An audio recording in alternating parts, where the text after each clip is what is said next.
मंच पर उपस्थित हमारे रामभाऊ मालगी प्रबोधनी के हमारे अध्यक्ष, पूर्व में महाराष्ट्र के मुख्यमंत्री सम्मान्य देवेंद्र फडणवीस जी और वर्तमान में विपक्ष के नेता,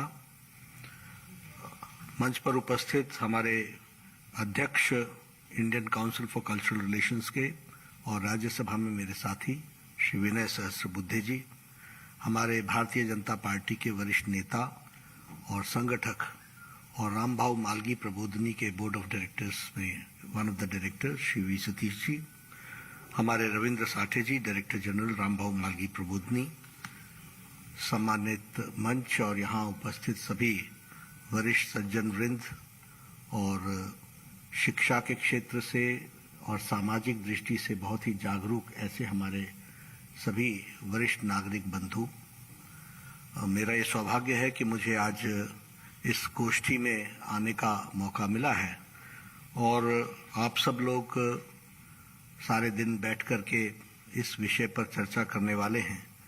सबसे पहले तो मैं रामभाऊ मालगी प्रबोधनी के जिसका ये लक्ष्य रहा है कि वह सामाजिक राजनीतिक परिस्थितियों से उपजे हुए विषयों को समय समय पर समाज के बीच में चर्चा के लिए लाती रही है। 1982 से एक लंबा कार्य आपने रिसर्च में, ट्रेनिंग में और ट्रेनिंग के साथ साथ किस तरीके से विषयों को एक धार दिया जा सके, पैनापन किया जा सके, इसमें एक बहुत बड़ा कंट्रीब्यूशन रामभाऊ मालगी प्रबोधनी का रहा है। और मेरी जानकारी ये भी बताती है कि लगभग 35,000 आपने मेंबर पार्लियामेंट, एमएलएज, पंचायत के मेंबर्स, सभी लोगों को आपने विभिन्न किस्म की ट्रेनिंग दी और यूथ को विशेष करके फॉर लीडरशिप रामभाऊ मालगी प्रबोधनी ने बहुत अच्छी ट्रेनिंग दी है। तो ऐसे प्रबोधनी को मैं सबसे पहले तो साधुवाद देता हूं कि आपके कार्य के माध्यम से आज हम सब लोग यहाँ उपस्थित भी हैं और आपने सभी विषयों को जो आगे बढ़ाने का कार्य किया है उसमें एक बहुत विशेष योगदान आपका रहा है। जहां तक आज का विषय है threat of dynastic political parties to democratic governance, ये बहुत ही समय के साथ जुड़ा हुआ विषय है और बहुत ही, जिसे हम कह सकते हैं कि रेलेवेंट विषय है जिस पर आप चर्चा करने वाले हैं।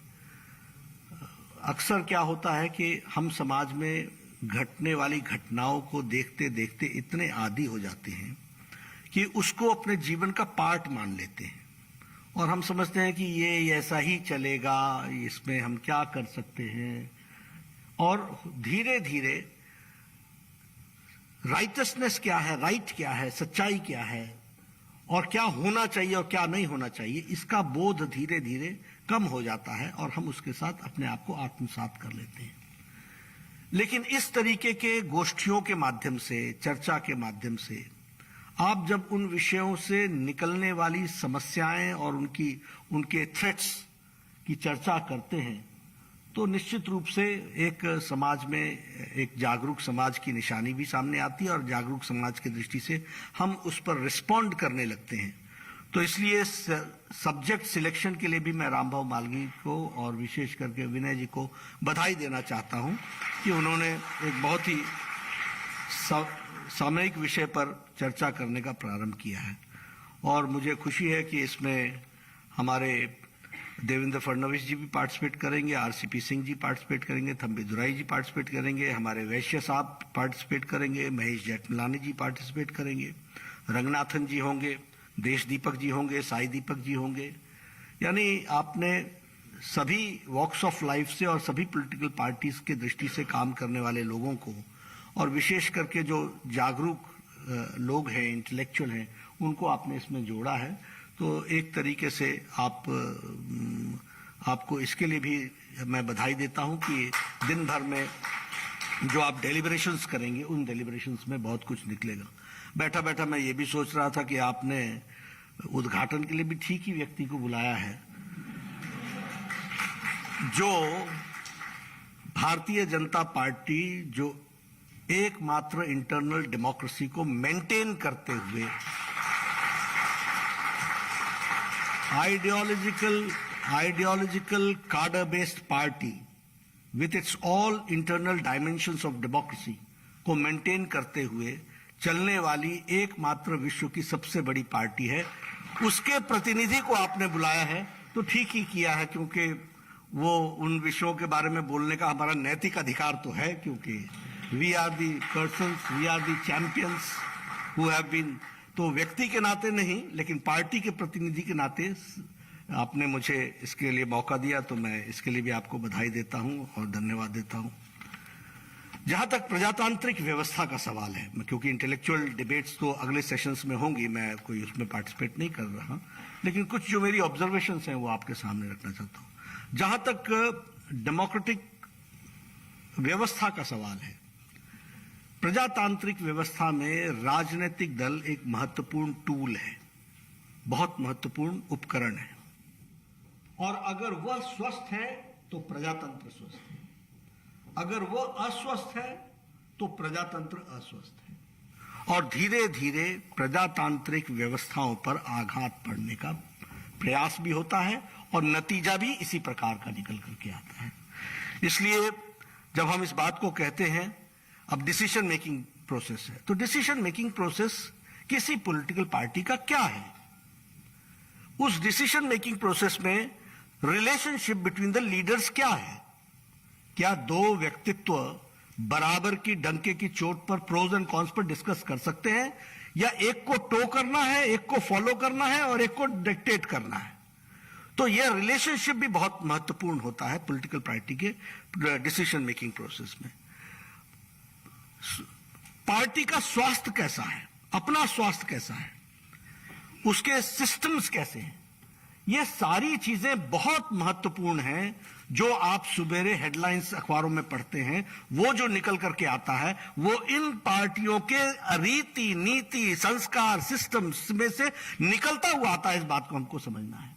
इसलिए ये जो हम देखते हैं, इसके पीछे इन सारी चीजों का बहुत बड़ा महत्व है, और उस महत्व को समझते हुए हमको ये बात ध्यान में रखनी चाहिए कि हमारा वर्किंग सिस्टम क्या है, हमारे अपने डेमोक्रेटिक सिस्टम्स क्या हैं, नॉर्म्स क्या है, रिलेशनशिप बिटवीन लीडर्स क्या है, ऑर्गेनाइजेशन का थॉट प्रोसेस क्या है, कैसे वो चलता है, इस बात को हमको ध्यान रखना चाहिए। अब देखिए, आप सब लोगों के ध्यान में नहीं आ रहा होगा कि प्रजातंत्र में हमारा प्रजातंत्र कहां खड़ा है, शायद नहीं होगा। मैं खाली आपके ध्यान के लिए बताना चाहता हूं। आप जम्मू कश्मीर उठाइए, भारतीय जनता पार्टी वहां है, लड़ किससे रही है? पीडीपी, नेशनल कॉन्फ्रेंस, दोनों ही परिवार की पार्टियां हैं। आप हरियाणा में, पंजाब में आइए, शिरोमणि अकाली दल, कौन सी पार्टी है, क्या संविधान है, कैसे चलता है, किधर से चलता है, आप सब जानते हैं। आप उससे नीचे आ जाइए, हरियाणा में आईएनएलडी, परिवारों की पार्टी है, भाइयों की पार्टी है, बेटों की पार्टी है, पोतों की पार्टी है। आप इधर उत्तर प्रदेश आ जाइए, बीजेपी किससे लड़ रही है? समाजवादी पार्टी से। किसकी पार्टी है? परिवार की पार्टी है। और उत्तर प्रदेश यानी 24 करोड़ का जनसंख्या का प्रदेश है, 24 करोड़। तो आप समझिए कि डेमोक्रेसी के लिए थ्रेट्स कैसे हैं। बीजेपी किससे लड़ रही है? आप आगे बढ़ जाइए, बिहार की ओर चले आइए, आरजेडी, किसकी पार्टी है, कौन सी पार्टी है? भाई बहन, फलाना ढमकाना, चाचा ताया, सब।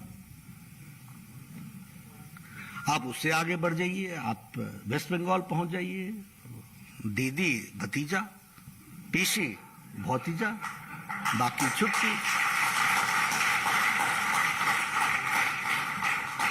वहां का थॉट प्रोसेस क्या होगा, वहां महिला संरक्षण का क्या विषय आता होगा, वहां लॉ एंड ऑर्डर का क्या विषय आता होगा, जो मेरी मर्जी वही कानून, यही चलता है। आप उससे आगे आ जाइए, झारखंड पहुंच जाइए, तो बाबूजी थे, अब बुजुर्ग हो गए हैं, तो बेटे ने संभाल लिया है। अब उससे आप आ जाइए, बीजू जनता दल की बात कर लीजिए, पटनायक फैमिली ही है, वही है। कौन चला रहा है, एमएलए का क्या रोल होगा, देखने वाला विषय है, ये सब स्टडी का विषय है। आप वाईएसआर को देख लीजिए, आंध्र प्रदेश में वाईएसआर रेड्डी थे, अब जगन मोहन रेड्डी हैं। वही कानून, वही पार्टी, वही सब कुछ, जो मेरी मर्जी। आप उससे तेलंगाना में नीचे आ जाइए, आपको केसीआर की पार्टी मिल जाएगी, टीआरएस मिल जाएगी, तेलंगाना राज्य समिति मिल जाएगी, केसीआर बेटा भी है, बेटी भी है, दामाद भी है, दामाद का बेटा भी है। नक्शा उठा करके देखोगे तो चीफ मिनिस्टर्स कंस्टिट्यूंसी, दामाद कंस्टिट्यूंसी, सन कंस्टिट्यूंसी, सब मिलजुल करके ये खड़ा है। आप तमिलनाडु आ जाइए, हमारे थम्बीदुरई साहब यहां बैठे हैं, वहां करुणानिधि फैमिली उसी तरीके से चल रही है। अभी आप महाराष्ट्र में आ जाइए, शिवसेना, एनसीपी, परिवार की पार्टी। आप कर्नाटक पहुंच जाइए, आप जनता दल यूनाइटेड, जनता दल एस, वहां कुमार स्वामी या देवेगौड़ा। भारतीय और सबसे दुख की बात यह है कि कांग्रेस भी ना नेशनल रह गई है, ना इंडियन रह गई है, और न ही प्रजातांत्रिक रह गई। ये भी भाई बहन की पार्टी बनकर के खड़ी हो गई। अब आप देखिए इंडियन डेमोक्रेसी का थ्रेट देखो। बीजेपी लड़ किससे रही? 18 करोड़ की पार्टी लड़ती किससे है? कौन आइडियोलॉजी की बात कर रहा है? किससे आइडियोलॉजी की बात करें? तो ये हमारा थ्रेट है, ये हमारा चैलेंज है, जिसको हमको समझना होगा, जानना होगा। इसलिए मैंने आपके सामने भारत की राजनीतिक परिस्थितियों की तस्वीर खींच करके दिखाई है कि किस तरीके से आज हम खड़े हैं और कहां पर खड़े हैं, उसको हम आपके सामने। दूसरी बात यह होती है कि इन पार्टियों का पर्पस क्या है, उद्देश्य क्या है? उद्देश्य है to seek power, to grab power. There is no ideology. कोई आइडियोलॉजी नाम की चीज नहीं है, आइडियलिज्म नहीं, आइडियोलॉजी नहीं। और इनके जो प्रोग्राम्स हैं, वो प्रोग्राम्स भी किसी लक्ष्य विहीन प्रोग्राम्स हैं। कोई लक्ष्य की ओर ले जा रहे हों, समाज को मजबूत करते हों, ऐसा नहीं है। आप इनके प्रोग्राम्स को देखिएगा, पॉपुलिज्म होगा, लेकिन वेलफेयर ऑफ द पर्सन है कि नहीं है, यह गौण हो सकता है, पॉपुलिज्म हो सकता है। तो यह भी एक बहुत बड़ा विषय है जिसको हमको ध्यान में रखना चाहिए। एक जो हमको ध्यान में आता है, क्योंकि शुरुआत बीमारी कहां से लगती है वो पहले समझिए। पॉलिटिकल पार्टीज का ग्रोथ आप देखेंगे तो ये सभी पॉलिटिकल पार्टीज पहले रीजनल पार्टीज बनी। इन्होंने रीजनल एस्पिरेशंस को जगाया और रीजनल पार्टीज के तरीके से ये बढ़ती हुई आगे आई। और इसमें भी मैं कहता हूं कांग्रेस बहुत बड़ी दोषी है, क्योंकि 60 इयर्स में उन्होंने नेशनल ऑब्जेक्टिव के आगे रीजनल एस्पिरेशंस को जगह नहीं दी। और यहां मैं बोलता हूं आइडियोलॉजी बहुत महत्वपूर्ण होती है, क्योंकि भारतीय जनता पार्टी यह विश्वास करती है यूनिटी अमंग डाइवर्सिटी, विविधता में एकता। सेंट्रल स्ट्रांग होना चाहिए, लेकिन रीजनल एस्पिरेशंस की जगह होनी चाहिए, उसको समावेश करने की जगह होनी चाहिए। कांग्रेस ने नहीं किया, इसलिए ये रीजनल पार्टीज खड़ी हो गई। अब रीजनल पार्टीज का अगला थ्रेट क्या है उसको भी देखिए, कि रीजनल पार्टीज में पर्सनैलिटी कल्ट ओवरबेयरिंग हो जाता है, ओवरवेलमिंग हो जाता है। तो आप देखिएगा कि रीजनल पार्टीज ने में धीरे धीरे पर्सनैलिटीज ने पार्टी को कब्जा कर लिया, और कब्जा करने के बाद वो रीजनल पार्टीज, आइडियोलॉजी किनारे रह गई, रीजनल एस्पिरेशंस किनारे रह गए, फैमिली सामने आ गई। और फिर जैसे ही वो पर्सनैलिटी आगे आई तो वह उसने एक तरीके से पार्टी पर कब्जा करते हुए आगे बढ़ने का प्रयास किया है। तो इस तरीके से रीजनल पार्टीज कन्वर्टेड इनटू घराना फैमिलीज, या जिसको आप डायनेस्टिक पार्टीज कहते हैं, उस तरीके से डेवलप होकर के आती है। एक और थ्रेट भी है कि क्योंकि इनको सत्ता में आना है ये इनके इन प्रकारेण, तो यह पोलराइजेशन करने में भी पीछे नहीं रहते। पोलराइजेशन चाहे कास्ट का करें चाहे धर्म का करें, लेकिन करते हैं। यह रीजनल पार्टी की विशेषता है। जिस जाति से नेता होता है पर्सनालिटी कैरेक्टर में, उस जाति को वो उभारता है, और जिस धर्म के साथ जुड़ करके उसको वोट मिलता हो तो उसको भी जोड़ने का वो प्रयास करता है। तो नेशनल इंटरेस्ट शेल्फ्ड हो जाते हैं, वो ताक पर रख दिए जाते हैं, और पर्पस फॉर पावर के लिए पोलराइजेशन भी, दोनों किस्म का पोलराइजेशन होता है, इसको भी हमको ध्यान में आता है। अभी जैसा इन्होंने हमारे विनय जी ने कहा, घराना भी दो किस्म वाली बात, एक तो है जिसमें पार्टी ही पूरी की पूरी कब्जे में, उसका अध्यक्ष पेट्रन इन चीफ बाप पिताजी होंगे, बेटा उसका वर्किंग प्रेसिडेंट होगा या प्रेसिडेंट होगा, चाचा उसका पार्लियामेंट्री बोर्ड का सदस्य होगा। एक पार्लियामेंट में एक विषय आया जिसमें हमने सोचा कि सभी ऑल पार्टी शुड सपोर्ट, तो मैं उस पार्टी के अध्यक्ष से मिला, मैंने कहा कि आपका भी प्रस्ताव आ जाए, इस पर सबका सपोर्ट मिलना चाहिए। बोला मैं आपको भी लिख करके देता, मैं कहा पार्लियामेंट्री बोर्ड से पास हो। बोला उसमें कौन सी बड़ी बात है, चाचा है, ताया है, सबको तो हम ही चाहें और कौन।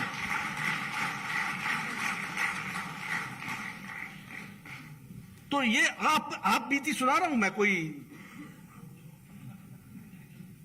विधान भी हम, संविधान भी हम।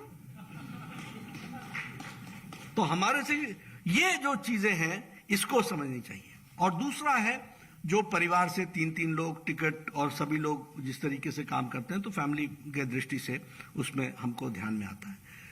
एक फैमिली पार्टीज में फैमिली इंटरेस्ट प्राइमरी हो जाता है, परिवार का इंटरेस्ट प्राइमरी हो जाता है, इसलिए वह अपने आप में एक तरीके से इलेक्शन प्रोसेस को भी विशिएट करता है, क्योंकि आपके यहां इलेक्शन फार्स हो जाता है। आपकी सुविधा से इलेक्शन हो रहा है तो आप करा लोगे, आपकी सुविधा से नहीं हो रहा है तो आप अवॉइड कर जाओगे, आपकी सुविधा से नहीं हो रहा तो आप अपना डेलीगेट लेकर के आ जाओगे, और इस तरीके से आप एक फॉल्टी डेमोक्रेसी में, फॉल्टी पॉलिटिकल पार्टी की दृष्टि से आप काम करते हैं। एक और बात इसमें से जो उभर करके आती है कि धीरे धीरे इन पार्टियों का, इन व्यवहारों के कारण, यह भी हमको समझना चाहिए, इनका वोट बैंक धीरे धीरे श्रिंक करता है, वोट बेस भी श्रिंक करता है, क्योंकि किसी भी छोटे टारगेट का एक अल्टीमेट होता है, उससे ज्यादा वो कर नहीं सकते। ये आइडियोलॉजी ही होती है जो प्रभावित करके लोगों को लंबे समय तक खड़ा करती है। तो यह भी हमको देखने में आता है। अब कांग्रेस के सारे डिसीजंस आप उठा करके देखिए, किसने इसको छोटा किया? इनके करतूत ने छोटा किया, इनकी एक्टिविटीज ने छोटा किया। क्यों? क्योंकि ऑब्जेक्टिविटी को आपने किनारे रखा, सब्जेक्टिविटी ला करके सामने खड़ा कर दिया। तो यह भी हमको ध्यान में रखना है। मतलब मैं इसलिए बता रहा हूं कि हमारे लिए पॉजिटिव पॉइंट क्या है कि देर सवेर तुम जाओगे, हम आएंगे। मैं मान के चलता हूं, देखिए हम पॉलिटिकल पार्टी में आज मैं, ठीक है, मुझे एक जिम्मेवारी मिली है, लेकिन ये भारतीय जनता पार्टी हमारे कारण खड़ी नहीं है। 4-4 दशक लग गए हैं तपस्या के, तब खड़ी है। 4 जनरेशन। इसलिए मैं सबको हंसते हंसते बोलता हूं, यार मेरा मुकाबला करना हो तो पहले 4 जनरेशन तो लगा ले, फिर आना हमारे पास। तो इसलिए आप लोगों को लगता होगा मैं कभी घबराता नहीं, मुझे कभी कोई महसूस नहीं होता, क्योंकि ये सब ठीक है। हमारे यहां पत्रकार भी चीजों को बहुत उसमें, आपका क्या कहना है, बड़े जैसे पता नहीं सूरज ही आज निकलने से इनकार कर रहा हो शायद। 18 करोड़ की पार्टी है भैया, जिधर मुंह मोड़ लेंगे उधर ही चल पड़ेंगे, इस बात को समझना चाहिए, ये हमारी ताकत है। लेकिन इस 18 करोड़ में मैं भी एक हूं सिर्फ, ये ना समझना कि 18 करोड़ तेरे चलते हैं। ये आइडियोलॉजिकल बेस्ड पार्टी की ताकत है, इसको हमको याद रखना चाहिए। तो हमारा बेस बढ़ेगा ही बढ़ेगा, और वो श्रिंक करेंगे ही करेंगे। श्रद्धा होती है तो उसमें से हमको ज्ञान मिलता है, अगर हमारे में नम्रता होती है तो हमारे को मान मिलता है, और मेरिट होती है तो जगह मिलती है। अब ये शाश्वत नियम है, ये मेरे लिए बदलेंगे और किसी और के लिए नहीं बदलेंगे, ऐसा नहीं है, बदलेंगे ही नहीं। इसको मानना है तो मानो, नहीं मानना तो नहीं मानो। तो श्रद्धा कोई ऐसे तो नहीं आ जाती है। ठीक है, कुछ लोग मिल जाएंगे जो आपकी तरफदारी करते हुए सारी जिंदगी लगा देंगे, लेकिन देश नहीं लगाता इस तरीके से, प्रदेश नहीं लगाता, वो किसी बड़ी आइडियोलॉजी के लिए लड़ता है। तो इसलिए जो लोग इस थ्रेट से चिंतित हैं उनको मैं ये कहना चाहूंगा कि मस्त रह करके काम कीजिए। आइडियोलॉजिकल बेस्ड पार्टी का कोई मुकाबला नहीं कर सकता। सूनर और later we will be victorious. Sooner और later we will be victorious, ये हमको ध्यान में रखना चाहिए। अभी देवेंद्र जी चर्चा कर रहे थे कांग्रेस के बारे में। अब वो उनकी स्थिति आप देख लो ना। मैंने कहा ना कि ना इंडियन रह गई, ना नेशनल रह गई, ना अब भाई बहन की पार्टी रह गई है। अब वो कोई ग्रुप खड़ा है, 23 का है, 22 का है, कभी 21 का होता है, 24 का होता है, जो भी हो, लगे हुए हैं बेचारे। लेकिन आप देखिए, ये नेशनल पार्टी के रूप में भी एक फैमिली की पार्टी बन गई थी और 1975 का इमरजेंसी का डिक्लेरेशन बहुत बड़ा प्रमाण है इसका।